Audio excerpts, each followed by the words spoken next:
The special primary election for the county executive seat is just 3 weeks away. In the next coming week, CTV will bring you exclusive interviews with each of those candidates. And joining us in the studio today is candidate Johnathan White. Mr. White, thanks so much for joining us. Thanks for having me. All right, so you don't have a whole lot of political experience, but we do want to know, if you were elected county executive, what would you get done in the first 100 days? Okay. Political experience is not a requirement of good leadership. I think the county needs a leader instead of another politician.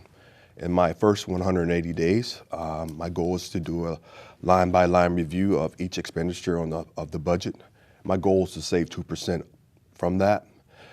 If we save 2%, that's about $109 million. Of that $109 million, we're going to reallocate that money into public safety, into hiring more officers, more firemen, and upgrading our 911 system to an AI-assisted 911 system. That should cut our 911 system down, reduce our response times by 36%. After that, my goal is to visit all 39 of our community centers and conduct town halls, which those will be listening sessions where I listen to the residents, come back with their concerns, and formulate a plan from there. So one of the other candidates used the word crisis to describe what's currently happening in the county. Is that something that you would also relate to or agree with, that the county is in crisis? I don't think the county is in a crisis. I just think we need to look at our processes and improve on those processes. Look at what we're doing right and keep what we're doing right and fix what we're doing wrong. And I think we should be able to fix those problems. And currently, the county is in about a $170 million budget deficit. What do you think what can be made without affecting those essential services in the county? We got to look at how much money is going out. Like, for example, each councilman gave out $200,000 last year. If we cut that by 50%, that should save us $1 million right there. So basically, we need to look at where the money's going and make sure that each expenditure has a correct justification going out. And let's talk about affordable housing. Some people say that there's not enough affordable housing in the county.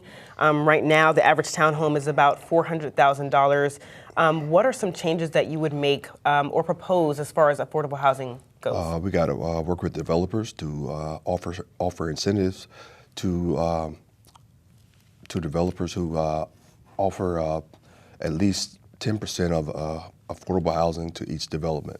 Also, we need to repurpose some of the abandoned buildings in our community to make them affordable apartments. For example, 2 years ago, Iverson Mall sold for $20 million. If the county had purchased that, we could have repurposed that Iverson Mall into 551 middle density apartments. So we need to look at what we already have in place and use what we already have. If you were elected county executive, can you promise residents that their taxes won't go up? Yes, I pay those taxes too, and I don't want to pay them either. So that's my goal, is not to raise taxes. Yeah. Let's switch gears a little bit to talking about education. Right now, the blueprint plan for Maryland's future is kind of it may be changed. So what is your stance when it comes to the blueprint? Do you see that it may be changed a little bit more? I think we need a funding source to cover the blueprint. If you look at our our proposed budget is $2.9 billion. If you break it down, $1.8 billion goes to salary, and about $500 million goes to retirement funds. We need to bring data centers into Prince George's County to cover that, offset that cost. For example, Loudoun County's data center plan brings $600 million to their economy. We can use that, like if they can do $600 million there, we can do $600 million here. So we need to look at additional funding sources to cover the funding. With your experience, how do you plan to leverage better economic development, healthcare, schools in the county? Economic development first. We need to make the county safe. We have an issue with crime and retail theft and carjackings. I think if we do put programs in place to address crime, I think we should attract more businesses to the county. because I believe public safety is the foundation of any successful community. If we address those problems like crime, businesses will set up shop here and families will move here. And if everything else, if we complete that, everything else will fall into place. Chief Aziz has mentioned that the overall crime rates last year is pretty much down in the county, but do you agree with that, and what steps would you take to better crime rates in the county? I think, if he says that, but